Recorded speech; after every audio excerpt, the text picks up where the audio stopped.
केरला के आदरणीय मुख्यमंत्री श्री पिनरई विजयन साहब, पंजाब के लोकप्रिय मुख्यमंत्री श्री भगवंत मान साहब, मंच पे मौजूद कई राज्यों के और कई पार्टियों के आज यहां पे आए हुए सभी नेतागण और मंत्रीगण और यहां पे आए हुए सभी भाइयों बहनों, आप सब लोगों को मेरा नमस्कार, सबको मेरा प्रणाम। मुझे लगता है आज इस देश को ये दिन भी देखना था।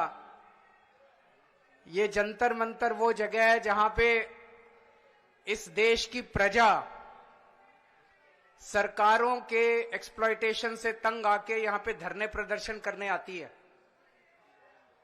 लेकिन आज यहां पे केरला के मुख्यमंत्री को अपना सारा कामकाज छोड़ के केरला से दिल्ली यहां पे धरना करने के लिए आना पड़ा केंद्र सरकार की ज्यादतियों के खिलाफ। मैं समझ रहा हूं ये भी इस देश को ये दिन भी देखना था। आज लगभग आधे राज्यों के अंदर विपक्ष की सरकारें हैं और आधे राज्यों के अंदर उन लोगों की सरकारें हैं। जो विपक्ष की सरकारें हैं आधे राज्यों के अंदर, तो लगभग 70 करोड़ लोगों को ये विपक्ष की सरकारें रिप्रेजेंट करती हैं। 70 करोड़ लोगों को, आधे देश को। और इस वक्त ऐसा लगता है कि केंद्र सरकार ने विपक्ष की सरकारों के खिलाफ युद्ध छेड़ा हुआ है। ऐसा लगता है कि जंग छेड़ी हुई है, लड़ाई छेड़ी हुई है। हिंदुस्तान पाकिस्तान का रखा है हम लोगों के साथ। हम ये पूछना चाहते हैं कि क्या आप इन 70 करोड़ लोगों को अपना नहीं मानते? क्या आप केरला के लोगों को अपना नहीं मानते? क्या आप तमिलनाडु के लोगों को अपना नहीं मानते? क्या आप कर्नाटका के, दिल्ली के, पंजाब के, वेस्ट बंगाल के लोगों को अपना नहीं मानते? क्या ये सारे पराये हैं? क्या ये भारत के नागरिक नहीं हैं? यहां के 70 करोड़ लोगों ने विपक्ष के लोगों को चुन के सरकार बनाई। संविधान के अंदर लिखा है कि इन सरकारों की क्या पावर है। शिक्षा की पावर राज्य सरकारों की, स्वास्थ्य की पावर राज्य सरकारों के, संविधान के अंदर लिखा है कि क्या क्या पावर है। आप हमें अपना काम ही नहीं करने देते। सारी विपक्ष की सरकारों को तरह तरह से प्रताड़ित करने के लिए आज केंद्र सरकार सारे हथकंडे अपना रही है। मोटे मोटे तौर पे देखें तो 3 तरह से केंद्र सरकार विपक्ष की सरकारों को तंग कर रही है। सबसे पहला, केंद्र सरकार जायज फंड, जो हक है राज्यों का, वो फंड नहीं दे रही है। दूसरा तरीका, गवर्नर्स के और लेफ्टिनेंट गवर्नर के जरिए रोज काम में टांग अड़ाती है, हर काम में टांग अड़ाती है। और तीसरा तरीका, एजेंसीज को छोड़ के जिसको मर्जी पकड़ के जेल में डाले जा रहे हैं, जिसको मर्जी पकड़ के जेल में डाले जा रहे हैं। सबसे पहले मैं पहले तरीके पे आता हूं। यहां पे पिनरई विजयन साहब बैठे हैं, पंजाब के मुख्यमंत्री बैठे हैं, मैं दिल्ली का मुख्यमंत्री हूं और कई सारे राज्यों के मंत्रीगण आए हुए हैं। हम सारे रोज इस बात को झेल रहे हैं कि जो जायज फंड उस राज्य के बनते हैं वो फंड हमें नहीं दिए जा रहे। अगर केरला के लोगों को उनके हक के फंड नहीं दिए जाएंगे तो काम कैसे चलेगा? सरकार कैसे चलेगी? केरला की सरकार कैसे चलेगी? तमिलनाडु की सरकार कैसे चलेगी? और हम यहां भीख मांगने नहीं आए। विजयन साहब यहां पे अपने घर के लिए, अपने परिवार के लिए पैसे मांगने नहीं आए, अपने बच्चों के लिए, अपने बीवी बच्चों के लिए पैसे मांगने नहीं आए। वो केरला के लोगों के लिए पैसे मांगने आए हैं। आज पंजाब के मुख्यमंत्री यहां अपने 3 करोड़ लोगों के लिए फंड मांगने के लिए आए हैं। मैं दिल्ली का मुख्यमंत्री अपने दिल्ली के 2 करोड़ लोगों का हक मांगने के लिए आया हूं। संविधान में लिखा है कि कितना पैसा किस सरकार को मिलेगा।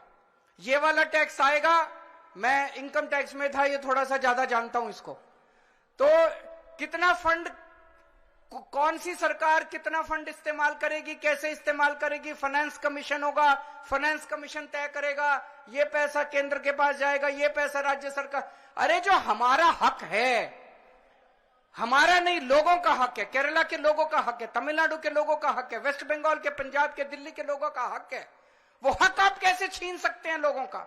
आप उनका काम कैसे रोक सकते हैं?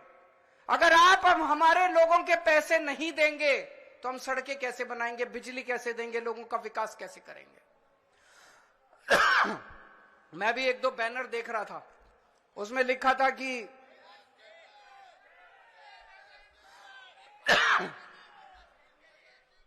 केरला के 8400 करोड़ रुपए रोके हुए हैं। और मान साहब से मैं थोड़े दिन पहले बात कर रहा था, पंजाब के भी 8000 करोड़ से ज्यादा फंड रोके हुए हैं। अब एक एक फंड, अभी पंजाब सरकार थोड़े दिन पहले सुप्रीम कोर्ट में गई कि हमारा पैसा रिलीज नहीं कर रहे, आरडीएफ का पैसा, आरडीएफ लगभग 4-5 हजार करोड़ बनता है, 5500 करोड़ रुपया आरडीएफ का, रूरल डेवलपमेंट फंड का पैसा इस्तेमाल रिलीज नहीं कर रहे। केरल भी गया, सुप्रीम कोर्ट की हेयरिंग अब अगले हफ्ते फिक्स हुई है और तुरंत केंद्र सरकार से फोन आ गया, आइए बैठ के बात करते हैं। तो हम छोटी छोटी बातों के लिए सुप्रीम कोर्ट जाएंगे क्या? ये क्या बदतमीजी है? आप अपना काम क्यों नहीं करते? हम हर चीज के लिए सुप्रीम कोर्ट के पास और भी तो बहुत काम है। सुप्रीम कोर्ट भरा हुआ है केसेस से, जनता के केसेस से। हम अपने फंड लेने के लिए भी, हमें फंड लेने के लिए जंतर मंतर पे आके बैठना पड़ेगा। आप लोगों को जान के ताज्जुब होगा, दिल्ली के लोग मिलके साल में 2 लाख करोड़ रुपए का इनकम टैक्स देते हैं, 2 लाख करोड़। और उस 2 लाख करोड़ में से बदले में दिल्ली के लिए हमें कितना पैसा मिलता है, गेस कर सकते हैं आप लोग? 2 लाख करोड़ रुपए हम केंद्र सरकार को देते हैं दिल्ली के लोग मिलके इनकम टैक्स में, और उस 2 लाख करोड़ में से दिल्ली के लोगों को एक साल में 325 करोड़ रुपए मिलते हैं। इतना तो अंग्रेजों ने भी नहीं लूटा होगा 100 साल में जितना ये लोग लूट रहे हैं। ये तो हद हो गई है। तो कपिल सिब्बल साहब का स्वागत है। दूसरी चीज, गवर्नर्स और लेफ्टिनेंट गवर्नर्स के जरिए ये जिस तरह से सरकारों को तंग कर रहे हैं, संविधान के अंदर साफ साफ लिखा है कि ये हमारे सब्जेक्ट्स हैं। उन सब्जेक्ट्स के अंदर भी रोज गवर्नर हर राज्य के अंदर टांग अड़ा रहे हैं। सबसे इंटरेस्टिंग तो अभी पंजाब के अंदर हुआ।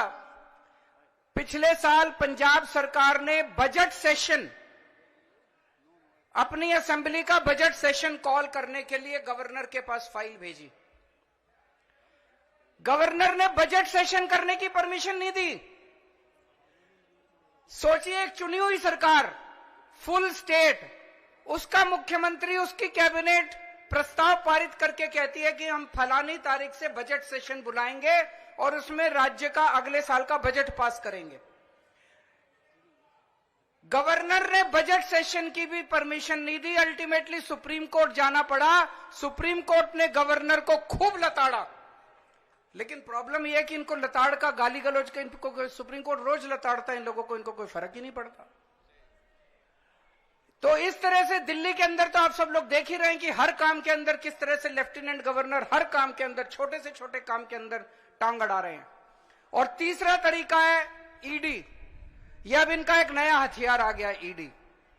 अभी तक इस देश के अंदर यह कानून होता था कि अगर आपने कोई क्राइम किया तो उसकी जांच होती थी, फिर उसमें मुकदमा चलता था। मुकदमे में तय होता था कि कौन कौन दोषी है, कौन कौन निर्दोष है। जो दोषी है उसको सजा मिलती थी, वो जेल जाता था। मुकदमे के बाद, मुकदमा खत्म होने के बाद आदमी जेल जाता था जिसको दोषी माना जाता था। अब अब तय कर लेते हैं कि इसको जेल भेजना है, तो उसको पकड़ लेते हैं, उसको जेल में डाल देते हैं। फिर सोचते हैं अब इस पे क्या मुकदमा करें, इस पे क्या केस बनाएं। फिर ये केस बनाते हैं और केस बनाने के बाद फिर वो तब तक जेल में रहता है जब तक कि मुकदमा पूरा ना हो जाए और वो निर्दोष साबित ना हो जाए। हमारे देश के अंदर 15-15 साल लग जाते हैं मुकदमे पूरे होने में। तो 15-15 साल किसी को भी पकड़ के जेल, यह भी पीएमएलए जो कानून लेके आए उसमें ही लिखा है कि जब तक उस आदमी को, किसी को भी पकड़ के जेल में डाल दो और जब तक उस आदमी का मुकदमा पूरा नहीं हो जाता, वो निर्दोष साबित नहीं हो जाता, तब तक वो जेल से बाहर नहीं आएगा। ये तो बहुत खतरनाक है।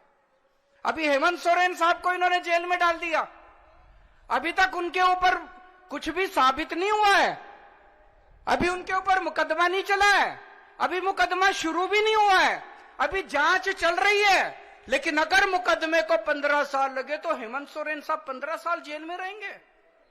और ये तो किसी को भी कर दें, कल मुझे पकड़ के जेल में डाल देंगे, विजयन साहब को पकड़ के जेल में डाल देंगे, स्टालिन साहब को पकड़ के जेल में डाल देंगे, सीतारमैया साहब को पकड़ के जेल में डाल देंगे, सुखविंदर जी को, किसी भी को भी पकड़ के जेल में डाल देंगे और सरकार गिरा देंगे।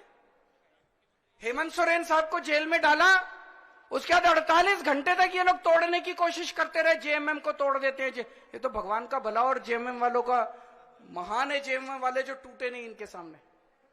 तो ये अब ये किसी भी को भी पकड़ के जेल में डाल देंगे, उसकी सरकार तोड़ देंगे और फिर अपनी सरकार बना लेंगे। ये क्या चल रहा है इस देश के अंदर? कह रहे हैं केजरीवाल भ्रष्ट है। मैं पूछना चाहता हूं, मैंने दिल्ली में बिजली सस्ती, बिजली फ्री कर दी दिल्ली के अंदर, मध्य प्रदेश में, गुजरात में, उत्तर प्रदेश में सबसे महंगी बिजली मिल रही है देश में। तो बिजली फ्री करने वाला चोर है कि बिजली महंगी करने वाला चोर है? दिल्ली में मैंने सबका इलाज मुफ्त कर दिया, चाहे गरीब हो चाहे अमीर हो, सरकारी अस्पताल में चले जाओ, सबका दवा दारू सब फ्री। मध्य प्रदेश में, गुजरात में, उत्तर प्रदेश में चले जाओ, इतना महंगा इलाज, सरकारी अस्पतालों का बेड़ा गर्क कर दिया इन लोगों को। मैं पूछ रहा हूं, लोगों का इलाज फ्री करने वाला चोर है कि लोगों का इलाज महंगा करने वाला चोर है? किसी को भी पकड़ के चोर चोर चोर चोर चिल्लाना चालू कर देते हैं लोग। तो दोस्तों, देश का बहुत बुरा हाल है। मैं विजयन साहब को बहुत बहुत बधाई देना चाहता हूं, उन्होंने आज ये अलख जगाई है, सबको इकट्ठा किया है। ये देश केवल हमारा नहीं है, ये देश 140 करोड़ लोगों का है।